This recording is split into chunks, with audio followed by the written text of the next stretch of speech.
Hi, I'm your host Kelly Bowen, and you are listening to the Lifestyle Finance Australia show, which is dedicated to creating greater awareness about the power of leveraging finance when it comes to accelerating your growth and personal development. And we celebrate the hundreds of coaches, thought leaders, and game changers we support. This is a platform where you can meet some of the world's best experts in online business, trauma healing, digital marketing, relationship coaching, abundance and wealth creation, spiritual ascension, body healing, and wellness. So if you're looking for your next coach, healer, or mentor to take you on the next step in your journey, this is the show for you. Let's play. Hello, beautiful souls, and welcome to the very first episode of the Lifestyle Finance Show. This is the show where you're going to get to meet some of the amazing, let's call them thought leaders, coaches, game changers that Lifestyle Finance supports with finance. So if you're looking for anyone with a particular service, this is definitely the place to go, where you're going to hear all about the cool stuff that they're doing, the difference they're making, how you can get in contact with them, and their journey a little bit through finance and what it's been like for them. So today in episode 1, I'm so beyond delighted that I get to chat with Molly and Brent Orwell, who have been absolutely pivotal in the growth of Lifestyle Finance. They've been with me from the beginning, and I've seen them grow through all sorts of different stages of their business. I've seen them create financial freedom, not just for themselves, but for so many people that they've worked with as well. So I feel really honored to have them on this show and share some of their magic that they're doing and some of the things that they're getting up to. So Molly and Brent, welcome. Thank you, Kelly. Thank you, Kelly. I'm excited. It's episode 1. Love it. Nice way to kick off. So tell me a little bit about, because I know we've been on such a journey, and I still remember the first time we met. Actually, there's 2 pivotal moments that I remember. One, Molly, you just had Kobe and we were sitting in an event, and I remember Brent, you coming up and saying, hey, I've just become part of this thing. It's going to be huge. And I remember being like, oh yeah, we'll see. Next thing, 12 months later, you created financial freedom for yourself. And then we're having another conversation and you're saying to me, look, if you can help us with finance and growing and scaling our team, then, we're going to put you on platforms. We're going to blow up your business. And I was like, oh yeah, we'll see. I've heard this promise before, but you guys are actually 2 of the people that have been so true to that. And together, we've just grown so much over the years. So tell us a little bit about what was your journey from humble beginnings, where you're at, to what were some of the big shifts that had you come into financial freedom, and then also some of the cool stuff that you're doing now? Yeah, awesome. Do you want to start? Yeah, so if we backpedal 5 years ago, 5 years ago, we were living week to week. We were struggling. I was pregnant with Kobe at that time. We had Maddie. Maddie was just turned 2, and this was January 2018. We were on a camping trip, and this is our biggest moment where we thought and we realized that something had to change. We were both hungover. It was New Year's Day. We had, party, camping. It was great. But then Brent was scrolling on Facebook and he found a Facebook sponsored ad that said, oh, make money online, quit your job, all that kind of stuff. And we were like, oh yeah, what's this? And he actually didn't show me it for a good 8, or maybe it was 2 weeks. Yeah, probably 2 weeks. 2 weeks he didn't show me, and he started following this guy, and we were like, okay. Finally showed me, and I was like, no, we're not doing that. Out of no. And we fence it for about 8 weeks and finally decided to jump on board with it. And we were introduced to the world of social media and online marketing. And it has completely changed our life from living week to week to now living a lifestyle where we are full-time traveling the world with our 2 beautiful kids and each other. We spend every day together. Yeah, I think we came from a place of scarcity as well. As Molly mentioned, we were living week to week. We tried so many things previous to jumping into the online space. We had so many business ideas. Yeah. I was doing photography at the time as well. We were going to open up like an F45 gym. We were going to open up like a business where you tow around like a mobile pizza smoking van, that you take to festivals and stuff. Yeah. We had all these ideas. Had the business plan drafted up. And spend like, I think it was 300K at the time on an F45 gym. And I had a big issue with authority growing up. I had struggles with people telling me what to do. So that really was a driving force for me to want to have something for myself. And obviously, once we fell pregnant with Maddie, it was like, wow, like now everything's changed. There's responsibilities. It's not just I've got to look after myself and Molly's got to look after herself. Like we've got this little human now that we need to look after. And things really change once you become a parent. And then, we had a few weeks there where cards declined and we couldn't support our family, or I felt I couldn't support our family as the breadwinner, as the provider, as the father. And that was when it was like, okay, so we need more because clearly what we're doing now isn't enough. So where do we look? And as Molly mentioned, it wasn't until, New Year's Day where we kind of stumbled into it. It really just fell in our lap. It was, divine intervention, fate, whatever you want to call it. So, everyone has a New Year's resolution and by mid-January it's down the toilet, and it's like nothing changes if you don't change, and we've really learned that. And for us it was, I'm not going to say it's luck or we did anything special or different or we didn't recreate the wheel. I think for us, just having the hunger to change and having the hunger to have something for us and not just give another person our time in exchange for, a dollar sign or what I'm worth an hour. And I think that when we became parents, like I was constantly sending Brent photos with me on maternity leave with Maddie, and he was receiving them at work while he was getting yelled at by his boss, while he was dealing with Sparky's not delivering his order on time. And while I was at home being the parent, when he was missing out on that and only seeing it via a mobile phone, FaceTime. Huge, isn't it? Yeah, it was disheartening. It's such a common thing though, like in the way that, and like we see this so much, and I know you really help people shift out of this, is that to really have a thriving family where you can fully support the kids and enjoy your 4 weeks of holiday per year, you need to have dual incomes.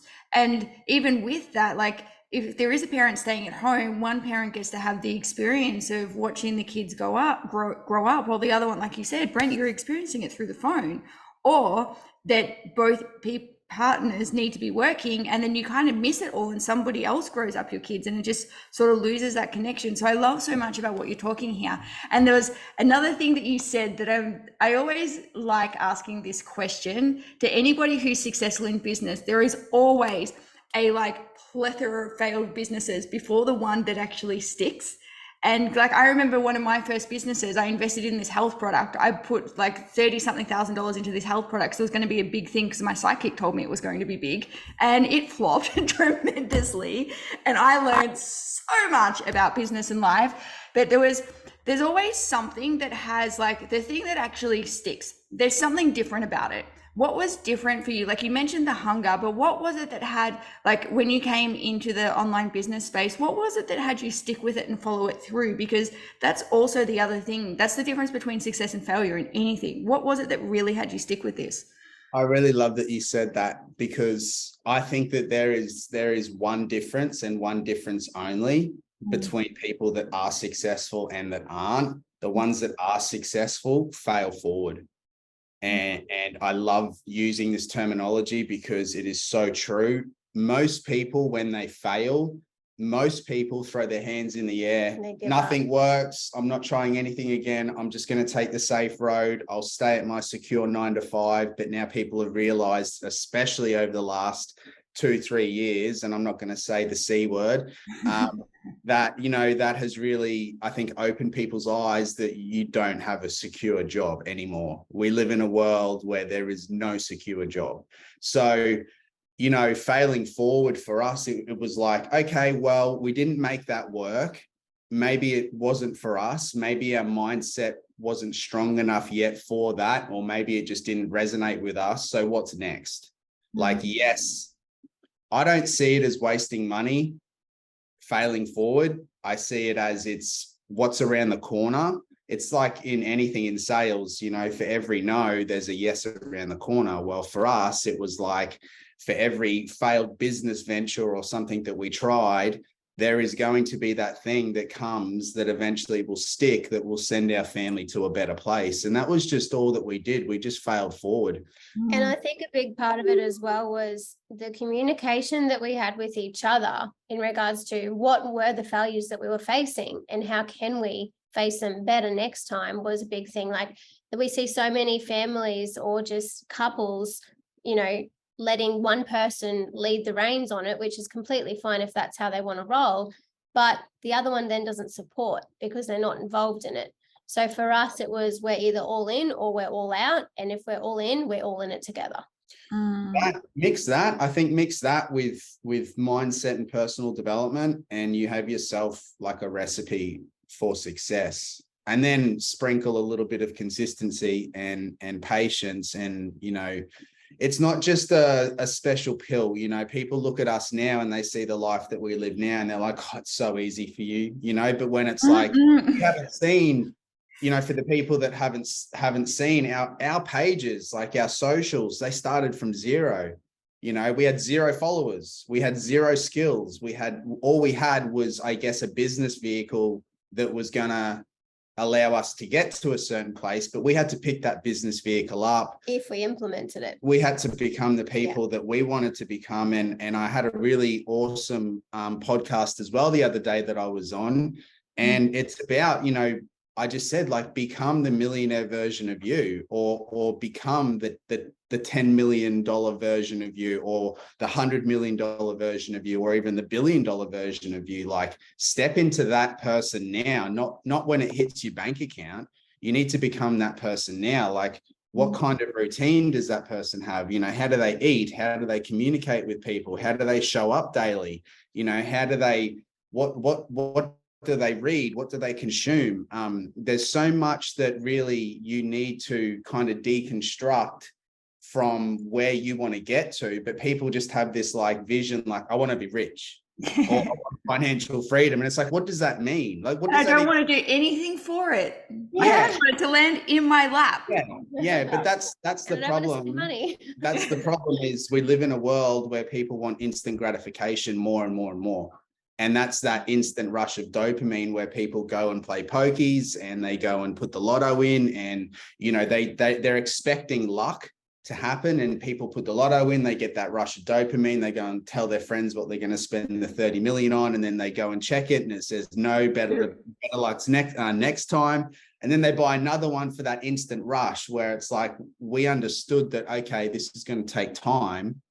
Let's give it the time that it really deserves, and it will turn into something magical. And, you know, 5 years in, I mean, you know, we've been on a roller coaster, but it's been one of the best roller coasters that we've ever been on. We've been able to travel around Australia full time for 2 years in the caravan, been able to homeschool our children, you know, been able to obviously help families and people create a life on their terms. And now we're in, you know, beautiful Japan in 2023. And now it's, you know, we've got the whole of 2023 to achieve our goals and dreams and where we want to go and see. But if you would have told me 6 years ago, would we have been in this position, I probably would have laughed and said, hell no, because of just conditioning and where we were at and our mindset.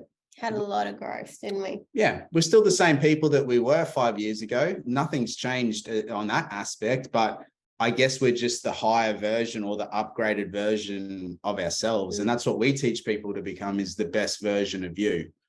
And that's really what it's all about. Isn't it interesting? There's two, like, as you were like, there was 3 things that were coming through really strongly that as I was listening to you share that and that part of your story. One is the saying that your new life is going to cost you your old life, and most people aren't willing to pay that price. and really do what it takes to let that go, to step into the new life, because they'd so rather cling on to the devil they know than to step into that place of uncertainty and really go for it.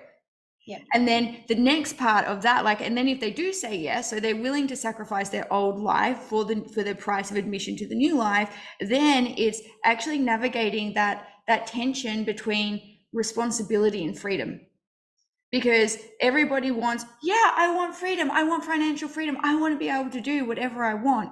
But I guarantee everyone I talk to who's quite successful, like in terms of like they've built a level of financial freedom for themselves, they've built a level of lifestyle freedom for themselves, there is such a high level of responsibility in place there that they've been able to manage, create infrastructure around, and such high levels of accountability to themselves and how they show up and how they show up to others, which then enables them to have that level of freedom. And most people don't get that. They don't get that one equals the other. They think that freedom is void of having to be responsible, because most people, when they start with that wanting the freedom, it's because they want to not have to deal with the responsibilities. And it's that journey through it. And then the other piece, which has totally escaped me because I got so present in that, I can't remember what it was, but I'm sure it'll come back. But these pieces, like, they're so key and so fundamental to any kind of success. Consistency, that was it. Consistency. And it's actually like being okay that, you know, you might get sold the dream of, let's make 6 figures in our first 6 months. And although it is possible, the only thing that will stop you from being able to experience that is, have you become who you need to be able to hold that level of abundance in your field? Have you become that person that you need to be able to manage the team or the people that are required for that? And there it is again, that relationship between responsibility and freedom. They go hand in hand. You can't have one without the other.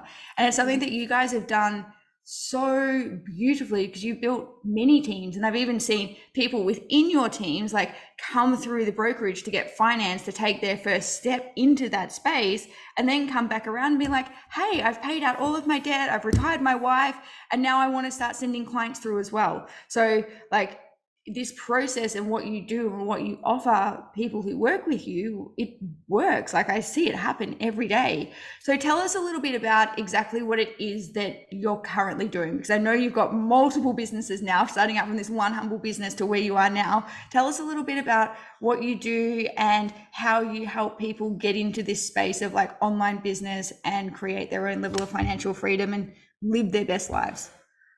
Yeah, amazing. I think the first thing is building a personal brand.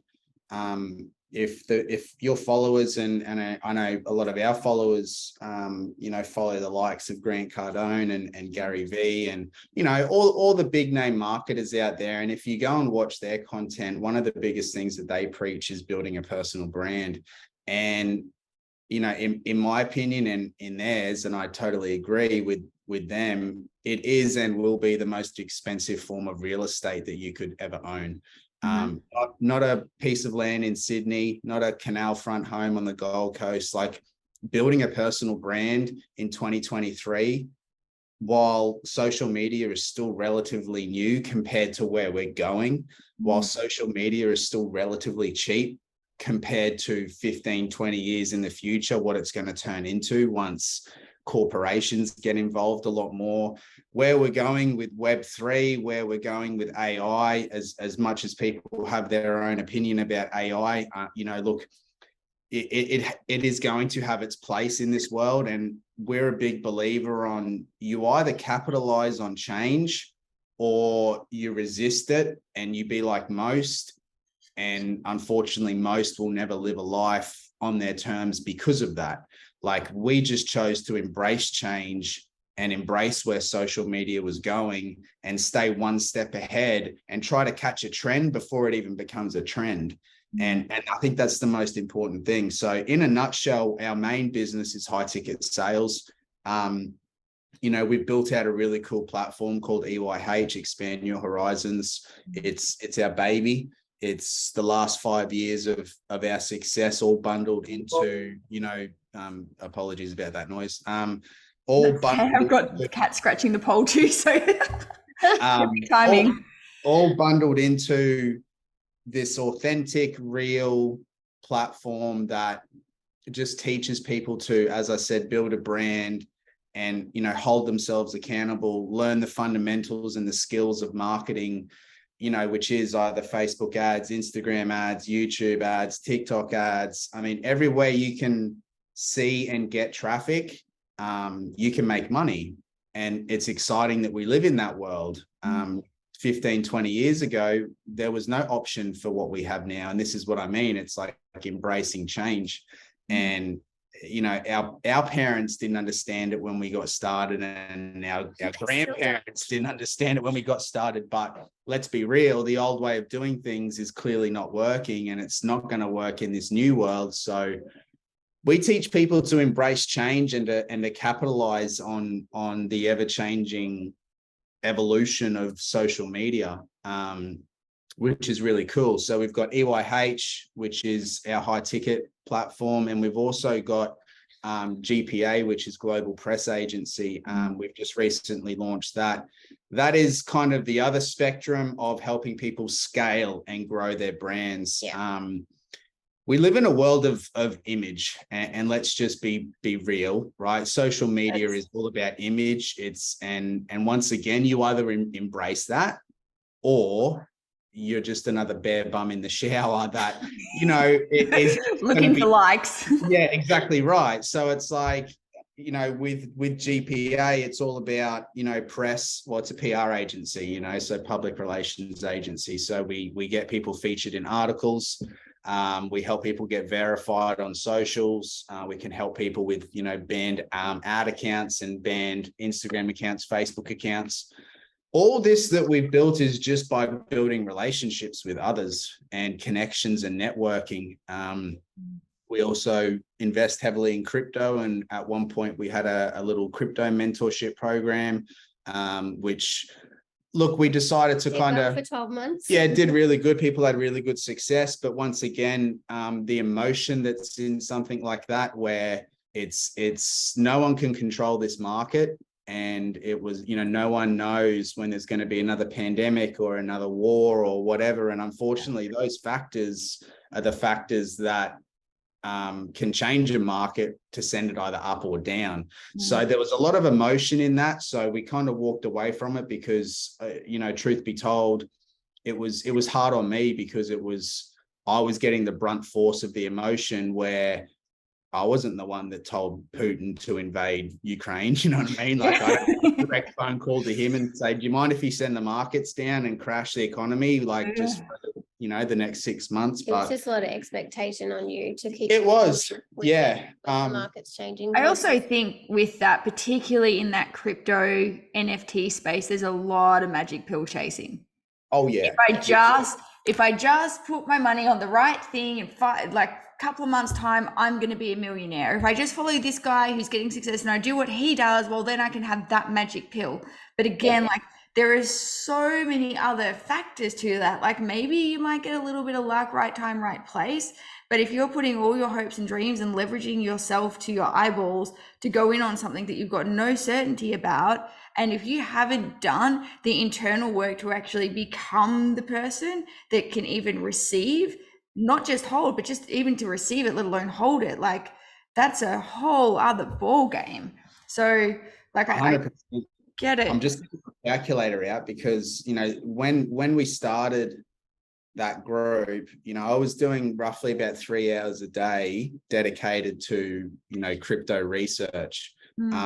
And diving deep into that space. So my maths is good, but so that's 1,095 hours that, you know, I've spent in that space previous to launching our crypto group. So I was knee deep in it, you know. Did that for 2 years. Well, for 2 years. So there's 2,000 hours, you know what I mean? So 2,000 hours divided by 24, you know, that's 84 days, you know, that's what? A quarter of a year, really, if you look at that. A little bit more. But I remember the last time I caught up with you, you were getting your tattoo done and you were researching this. You were buying NFTs. Yeah. I bought a pudgy penguin. And Kel was like, Yeah. what is that? I'm like, what the hell is this? Yeah. And by the way, not financial advice, but if you see the pudgy penguins go down a little bit more, I would be getting my hands on one of those because I'm buying more of them. We're in a space where you are right. There's no magic pill, but at the same time, you know, if you do the research and if you really do the research and realize what these people are doing, an NFT is really just a personal brand in itself as well, isn't it? It is becoming a form of currency. And you know, we're living in a world where people need to adapt to that. So everything that we do, all the businesses that we run, are not teaching you skills that were outdated 5 years ago or that were working 5 years ago. I think, you know, even down to our color scheme, when we decided to rebrand and build out everything, it was futuristic. What's the futuristic colors? Yeah. And we went with, you know, the neons and the neon purples, and, you know, and it was like everything that we're doing is we're learning trends before they become trends, because that's the difference between, you know, making $1 million to making $100 million. And sometimes even $1 billion, which, you know, that amount of money can sometimes scare people. But at the end of the day, when we first started, like the week that we first started 5 years ago in high ticket sales, I said to Molly, if I can do it once, I can do it 101 times. I can do it 1,001 times. Mm-hmm. And that's all we did in that sector. Yeah. And then we just took that and just generated it over here in this business model, and then generated it over here in this business model. It's so good. Like people say, making your hardest, the first million is the hardest to make, because that's where you're creating those systems and building those skills and becoming who you need to be. But once you've got it, you can replicate it. I remember that the thing that was kind of sitting there that I forgot, it was like, it's such a trip for me. Every time I think, like, even if this version of me went back and spoke to me 10 years ago, there's no way I would believe her. And every time we go in and we do that work, and if we, like, when we tap into the quantum and we go see ourselves in the future, like the 5-year version of us, and to receive the downloads of what that version of us is doing, thinking, who's with them, who's not with them, what they're focusing, all of that kind of stuff. Like these that we're talking to right now are the versions that we're going back and talking to those parts of us. 100%. Like, and we're constantly doing that. And I think that's just, it's such a trip.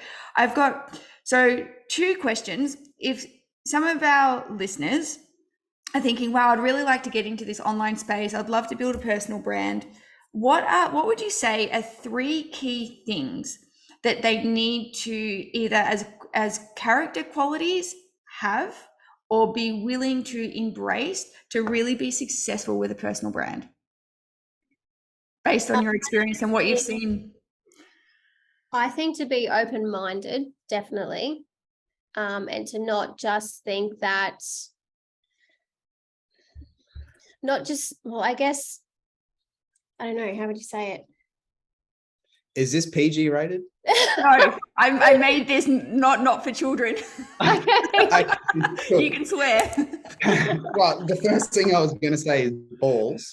Yeah. So you need, but obviously, you know, for the females out there, you need to have a level of resilience, I think, because starting something like this and becoming or trying to become a better version of you is going to frustrate the circle that you are a part of. And that, when I say circle, your work colleagues, your family, your friends. So the first thing is, like, be prepared in whatever you do, whatever you're starting, even if it is not online. If someone just gets inspired from this to start their own business, there's going to be haters. There's going to be people that are going to try to bring you down, because this is a hard pill to swallow. But a lot of people don't want to see you succeed because they're not happy. And one of the things that they do is they try and pull you back down to their level, because, you know, it comes from a place of love. That's usually your family, that maybe they project negativity on what you're doing, but it's coming from a place of love. They don't want to see you lose money. They don't want to see you get scammed. They don't want to see you get burned, whatever it may be, or they've tried something in the past and it didn't work for them. So they're trying to protect you, but it comes across as negative.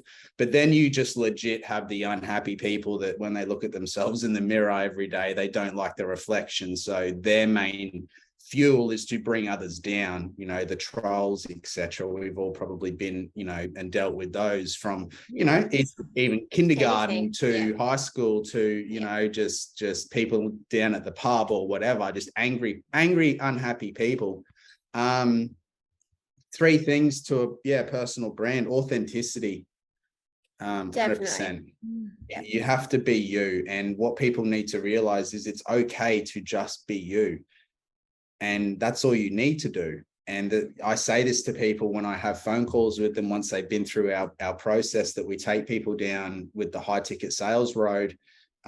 We have a $0 trial, and there's about 4 hours that breaks everything down. And then we have a phone call. And almost right at the very end, like I say to them, like, this is going to spin you out. But in my life, like, the more authentic that I am, the more money I get paid. And it baffles people. And because we're in a world of conditioning where it's either a trade or a uni degree or a 9 to 5. And unfortunately, once again, like the old ways of doing things, and I'm not saying that there's definitely nothing wrong with having a trade or a uni degree or a 9 to 5. But if you want to do more, be more, and have more, and you're not getting the results from where you currently are, like another hard pill to swallow, you've got to change. You've got to learn some new skills. You've got to walk away from people. You've got to remove negativity from your life. You've got to do the hard inner work. And once again, that special word is consistency, especially on social media. You can't just post Monday and then Friday and then, leave it for 2 weeks and then post on Tuesday. And then, it's got to be consistent, not just for your brand, but also, for social media and the different platforms, algorithms as well. Like, these social media platforms, were made for 2 things. Obviously at the start, it was engagement, it was conversation, it was connecting with people, and now clearly for business. Yeah. So you've got to remember as well, like, you're doing business with these platforms if you're spending money with them. So build a relationship with them. I've got a Facebook ads manager, as in like a representative that looks after my account in Meta. We all do. And most people don't know that. And most people don't realize that there is actually a human being that, overlooks your account every now and again. And I had a chat with one a couple of weeks ago, and we had an hour-long call, and she was helping me optimize things in the background. But for about 35 minutes, she was doing that. For the other 25 minutes, she was telling me all these places to go in Japan. Wow. I built a connection with someone at Meta who looks after our account. And I think that is so powerful, because if there's ever an issue, and people all the time have so many issues with their many issues with Facebook ads. I've just built a relationship with someone that I decided, where most people, like, if you go into your Facebook business account, sometimes occasionally a little box will come up and it'll say, do you want to book in a call or a consultation with an expert from Facebook? Most people click away from that. And, I heard on a podcast a guy that made a lot of money in drop shipping and e-commerce, where they obviously use Facebook ads 99% of the time. So it's their livelihood. The way that he made so much money and had so much success and had little issues with his ad accounts is he built a relationship with Facebook. And I think relationships are a form of currency as well. And I think it's one thing people aren't doing. Your network is your net worth. The more hands you shake, the more money you make.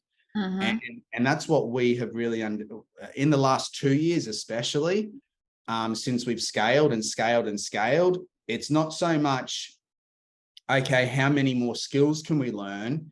It's how many more people can we meet that are doing 10x what we do, that are doing 100x what we do, because you only need to align yourself with someone that's doing 100x more than you and pick up some habits, some good habits, and things can change for you. You are who you hang around with. You are your social circle. You hang out with 5 scumbags, you'll be number 6. You hang out with 5 millionaires, you'll be number 6. It's just the way it is. Yeah. So yeah, that's a really long answer to your No, question. I like it. Resilience, accountability, consistency. And I'm going to throw the fourth one in there is capacity to build relationships. Yeah, I love it. If you're looking for online business, absolutely. Like, and yeah, they really are key. And I would even go as far to say any business, whether it be personal brand, anything that you're doing. Like I still remember when I eventually bought Lifestyle Finance off of my business partner at the time, like it has become such an expression of me and who I am and my values and what I stand for. And it's a very, like, when you think about finance, it's a very 3D transactional kind of space that I've just brought so much heart to and connection to, and completely changed the whole experience of what it's like, from whether it's like I'm working with you guys and helping your clients, or to the actual clients dealing with my brokers having the experience of getting finance for themselves. Like the whole thing is completely different. And I think any business, the moment that we take it on and put ourselves through it and our values and our expression, that's when you stand out. That's when it becomes magic. That's when you separate yourself from the crowd. And shifting. Sorry, Kel. I think just to touch on that as well, you know, so many people have this assumption with business and sales that it's sleazy, or it's dog eat dog, or it's cutthroat, or it's, you know, like you're a shrewd businessman, or you know, and it's like, I think it's once again that conditioning that like rich people are like evil and blah blah blah, right? Like all those beliefs that you're fed growing up, where sales and relationships and business can be sexy, can be, you know, like you can have so much growth within yourself. You can build amazing relationships with people. Like, you know, over the last 4 or 5 years, I mean, look at the relationship that you know, myself and Molly and you have formed. It's not just, yes, we help each other make money, but at the same time, like, you know, we've helped so many people. But at the same time, we can catch up for a burger and just talk about shit. You know what I mean? Like, and just have a good chat, and we've built a friendship. And so many people don't realize that. They just, yes, you can mix the both. You really can. And you're better to mix the both. I think it really is. And it's, I personally do. And we've made lifelong friends out of what we do as well. And our clients and the people that we brought into this space. And I think that's the difference between, I guess, the ones that fail and the ones that succeed, and especially the growth that we've had, is because we actually give a shit. I was literally going to say that. Be a good human and actually give a shit. Like literally took the words out of my mouth. I want people to experience what we've experienced. I want more dads to be at home with their kids. I want more wives to be, you know, like with their partners more. I don't want people to have to go and do FIFO, you know, just to make ends meet and never see their kids. And there's marriage breakdowns, and then there's substance abuse, and then there's all these problems that come with the issues of not having enough money at the end of the month. Like it's all connected. You know, people say, oh, money's evil and money doesn't grow on trees and money this, money that. Like money makes the world go round. Absolutely. But at the end of the day, it's just a transaction of energy. And we've just realized that, you know, they print the shit. They print the shit daily. It's not even worth the paper that it's printed on anymore. But if you can raise your vibration to a certain level, you could just be your own personal ATM. But it's all about those skills and becoming you and attracting those like-minded people. And at the start, it's hard. You attract, I'm not going to say bottom feeders, but you attract, you know, tire kickers and time wasters and people that want shit for free and people that aren't willing to invest in themselves and this and that, because of the fluff that's on social media, because a lot of people do preach how shit easy is, when really building businesses is hard. It is the biggest spiritual growth. Yeah, it is the biggest spiritual growth journey you will ever take. Yeah. But so is being broke. Being broke is hard. Building a business is hard. Making money is hard. It's your choice which hard do you choose, right? choose, you know? Being that we're talking about money and we've mentioned finance a few times, tell me a little bit about how finance has been a key part of this journey for you, because I personally believe that finance is a part of wealth. And particularly if you're starting with very little and you might only have 50 to $100 a week spare cash that you can use in your own personal growth and development. And you're like, well, I can't really do much with that, but you can when you use other people's money and you give them that $100 a week and they give you $10,000, $20,000 that you can then go and invest in online business, in mentors, courses, all sorts of stuff. And I know this has been a big part of like your own growth and how you help your people. So can you talk to me a little bit about the key that finance and using other people's money has played in getting you to where you are now? Do you want me to answer? You can answer that. Yeah, I felt all of your bodies go. That's a big one. I think firstly, as you are a good ranter. As you can probably see, I had a massive coffee too, so I'm actually like peaking at the moment. And I'm so between the kids get so masculine, feminine at play. Yeah. Working well. I think first things first, if you haven't read Rich Dad Poor Dad, that is by Robert Kiyosaki. That is one of the best books that I think that should be a book that people read in school. I agree. That should be something that, money management, and that it's not taught. You're not taught this stuff at school because at the end of the day, I don't want to go on a rant about the education system. And that's another rant. This is why we made the decisions to homeschool, to do what we do, because I don't believe in the normal, because the normal's broken. And that's clear. So, Rich Dad, Poor Dad, Robert Kiyosaki, for every $1 million that he makes, he borrows 4. And he's got over 2,600, properties, but he's worth, he might be in debt $1 billion, but his net worth is 10 billion.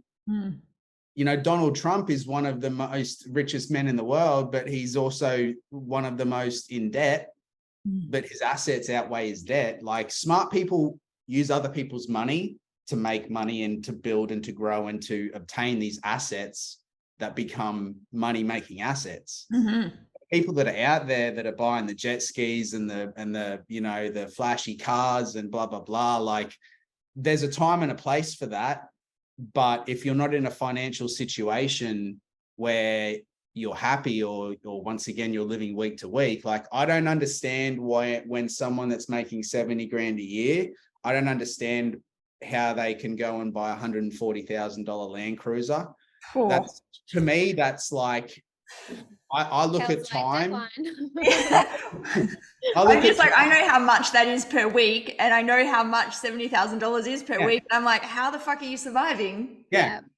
I see it as time as currency. So in my head, I'm like, well, that's 2 years that you've got to work to pay off that car plus interest. And all you're getting is a depreciating asset. A depreciating liability. So for us, it's a no-brainer. You just look at anyone that's successful.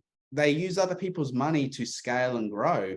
And it's been able to help us achieve our goals. And it's been able to help our members achieve their goals, because most people don't have 5, 10, 15, 20 G's sitting in the bank for a rainy day to invest in a business.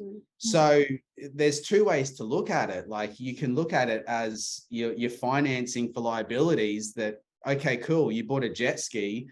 I mean, Kel, you're on your jet ski a lot, which is good. I love my jet ski. Right? Because you built the lifestyle. But when I was working, when we were in that position 6 years ago, I financed the jet ski, and that jet ski sat in the garage for 362 days a year, just collecting dust. And then I financed a boat, and that boat sat in the garage for 363 days a year. So, I didn't have the lifestyle to be able to use that boat, but people just want to keep up with the Joneses. And it's like, oh, he bought a boat, or she did this, or they did that. And people are accumulating all these liabilities, and they're happy to rack up their afterpays and their laybys and their debt and their this and that, where, oh my God, like, if you could give me $140,000 right now, like, and I know what to do with it 5 years in, like, I could 10x that, I could 20x that, and put it to such good use, pay you back, and I'm left with 7 figures over here, and used your money. Yeah. such a sexy thing. And It's such like, a sexy thing. you create something from nothing, but it's like, it's that fear that, oh, get out of debt. And it's like, do you know, one of the most stupidest things is buying your own home that you fucking live in. And people like, Right? people are like, when I see photos on Facebook of some, and we were the same, photos on Facebook of like, they're standing in front of their fucking sold sign. Oh, we had Their liability. Like, I'm like, you don't own that motherfucker. The bank owns it for the next 30 years. That's not yours. What if interest rates go fucking through the roof and you can't afford the repayments? Oh, but cool, because you got it on $0 because, you know, the government gave you. That's what they want you to do. That's why they're giving these grants. So you're stuck. So you don't have any more money at the end of the month. So you can't improve your life. So you say you're on the hamster wheel. Yeah. You know what's interesting? I did. So every now and then I like to do like just fun little calculations to see, because getting your first home, then the second, then the next, and the next is a very common way of thinking that's been indoctrinated into us, that's the path to wealth. And these newer ways that we're talking about, where you can borrow 10, 20, 30 grand, invest into the online business space and a mentor, and then within the space of anywhere between 12 to 24 months, have a generating asset that's making you 100K a year, that what people don't get. So I did the numbers on this. I think it was like a $450,000 mortgage at 4% over 30 years.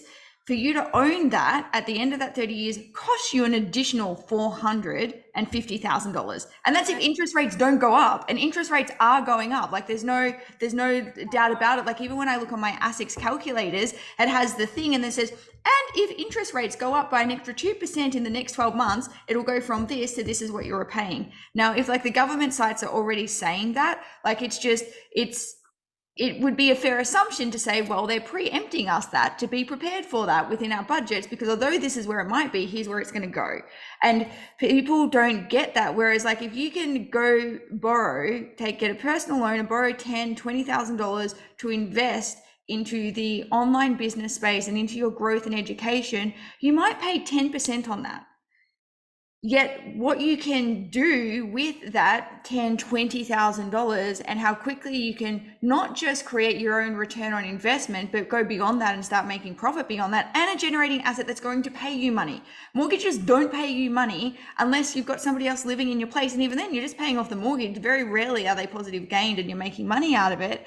Like it's just, we haven't been taught to think creatively. We haven't been taught to, like you said, sort of like see the trends and be ahead of them, and to be really intelligent with this. Like owning a house is not an asset. It's a sexy liability that's been marketed to you well, because if you don't make payments on your mortgage, the bank will take that within a matter of months. Whereas at least if you're building a business, that puts money in your bank every month. Some months better than others, but it's still something that you've got a tangible thing that's bringing money in the door for you. I want money now. Yeah. I don't want money in 30 years because we're not promised tomorrow. Yeah. So it's like, I want now. So make money now. And, you know, I get people like, oh, what am I going to leave my kids and blah, blah, blah. And it's like, make the generational wealth now. Like, and I said this to Molly the other day, and it scared her a bit. And it may be a block, but I said to Molly, and this is not coming from a place of ego, okay? This is coming from a place of like, why not? I said to Molly, I want to try and make $1 billion. And she freaked out, and she's like, why that much? Like for status? And I was like, no, like it's not the status part. I got to attend to the kids. I'm really sorry. It's like, you know, we've learned how to make 7 figures. If I can make 7 figures, I can make 8, I can make 9, I can make 10. And I said, it's not so much having the status of being a billionaire, it's what we can do with that. And I said, imagine if we could be the people in our family that change the trajectory and turn our family into a family that has generated generational wealth that is passed down for the next couple of 100 years. Do you know what I mean? Like, imagine if that's what, and our kids are groomed into becoming whatever they want to become.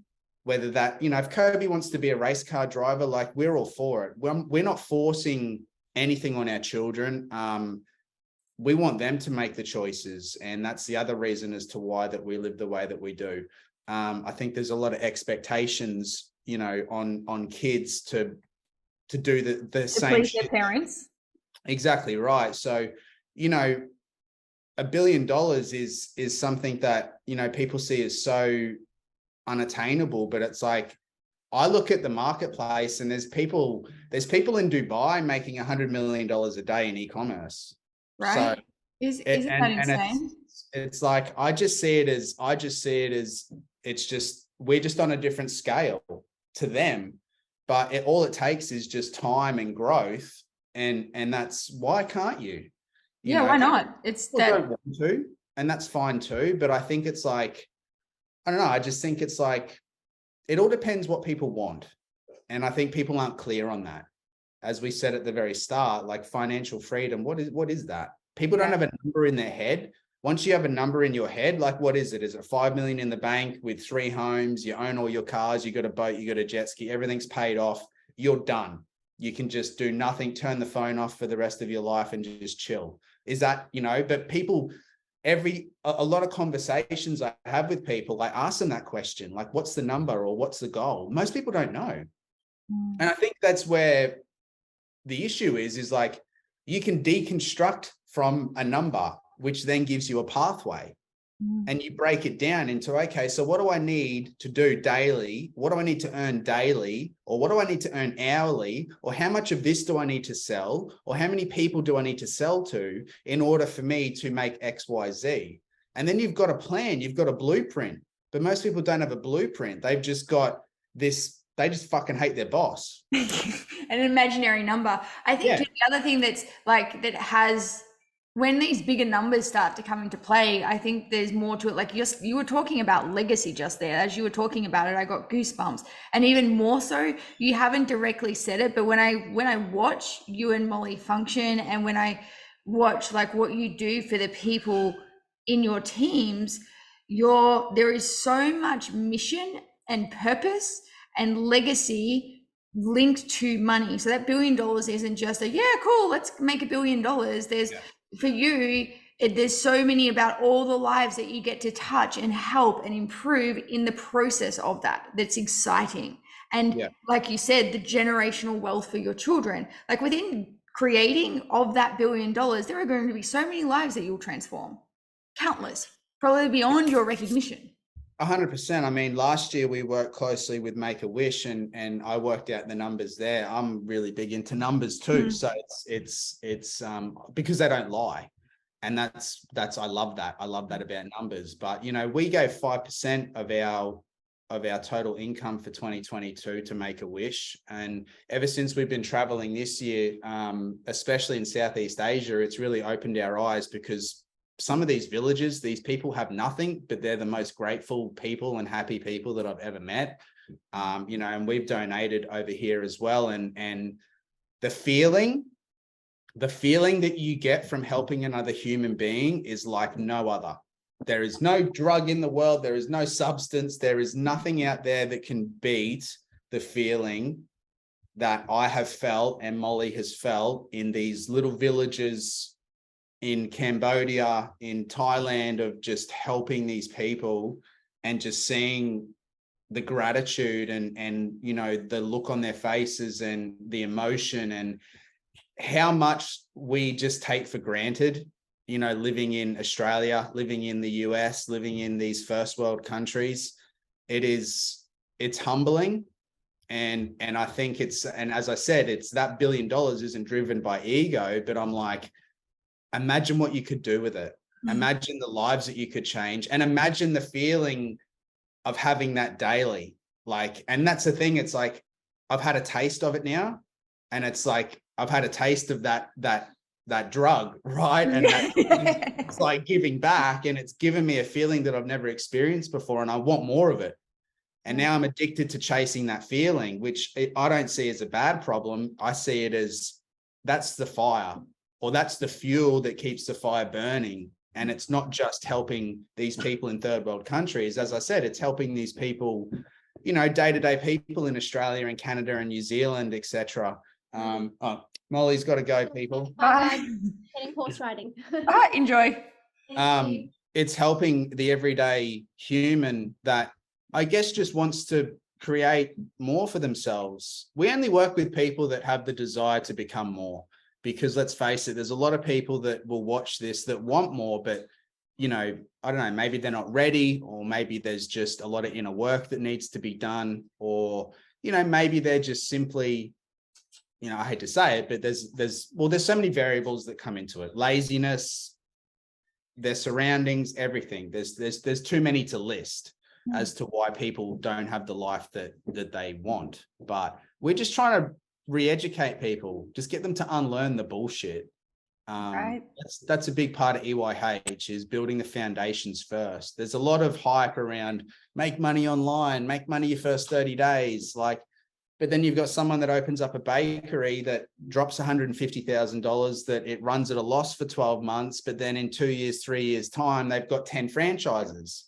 I'm trying to bring the hard work of brick and mortar back into, that's what it's going to take for an online business as well.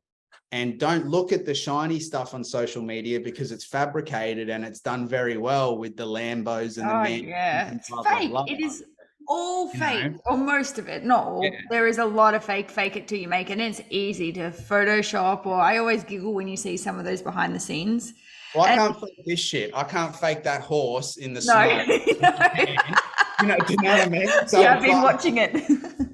we chose to build this and show everything. We've gone all in with social media. We show people the ups, the downs, the ins and outs, the hard times, the good times, the struggles, everything, because it's not perfect and it shouldn't be.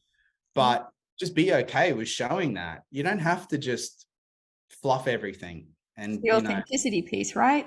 I want to go to bed knowing that I haven't brought someone into a business with false pretenses, and then they go hard for 30 days. They don't have the desired result, and then they fall off the bandwagon, and then you never hear from them again. I don't want that. Just to fill my back pocket? I'd rather have less, but quality. Yeah, 100%. I'd rather have less and be able to teach them properly, and they grow properly, and they build the foundation and the pillars that are required for success, which a lot of people they don't focus on that first. They just see the money, where it's like, here needs to change first, and then the money will flow. Yeah, and people aren't walking dollar signs. So if one of our listeners has really resonated with this and they're ready to make that leap to jump into the online business space, or even if they just want some help with their existing online business, or get some more PR around their brand so they can be seen and heard more, what's the best way for them to get in contact with you and Molly? Well, it's a really funny thing, but your lifestyle finance, we are lifestyle hustlers.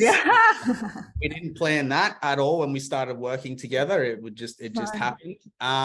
So you can find us all on all socials. The quickest way is either Instagram or Facebook. If you just type in lifestyle hustlers, you'll find us.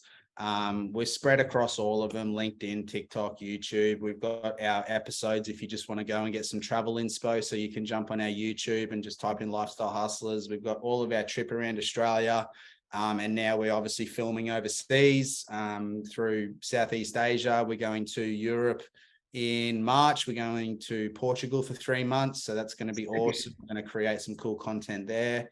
And then look, anywhere really, you can reach out to myself and Molly on our personal profiles. We've got nothing to hide.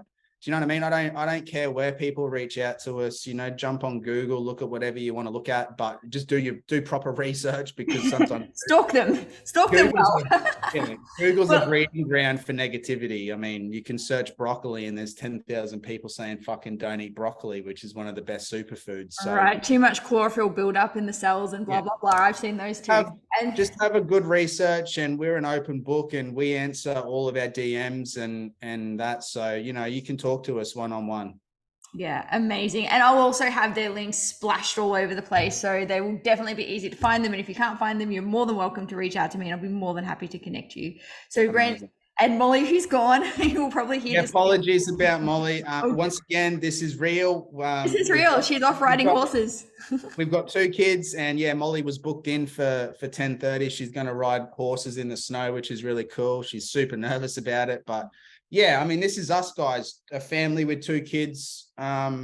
And yeah, this, as I said, we show everything, you know, I'm not sitting here in a suit and tie, you know. No, I love it. He for those that are listening on the audio platform, he's got a baseball cap on and a nice black Guess t-shirt. Like, and I'm just as cash.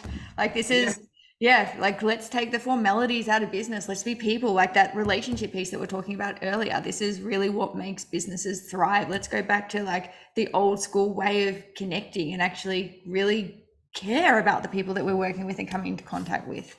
I love it. I love it. Thanks Thank again, you for inviting us. My pleasure. And guys, please remember, this is not a paid show, so please share it. If there's something that you've heard from Molly and Brent that you know, like either you deeply resonate with, or you've got people in your circles that have been looking for something like this or this kind of support, please share the show. This show is here to help you really find the people you need to take you to the next level and have you live your best life possible. I love you, and I will see you on the next episode. Thank you for listening to the Lifestyle Finance Show. If you loved this interview, please feel free to share it, because if it made a difference to you, it will absolutely make a difference to others. And if you are a coach, healer, or mentor, and you'd like to explore getting finance set up for your business so you can get paid in full from day one and financially support your clients in a far greater capacity than just your in-house payment plan, head over to my website, www.lifestylefinanceco.com, and follow the prompts so we can explore this further. Big love, beautiful soul, and thanks for the support.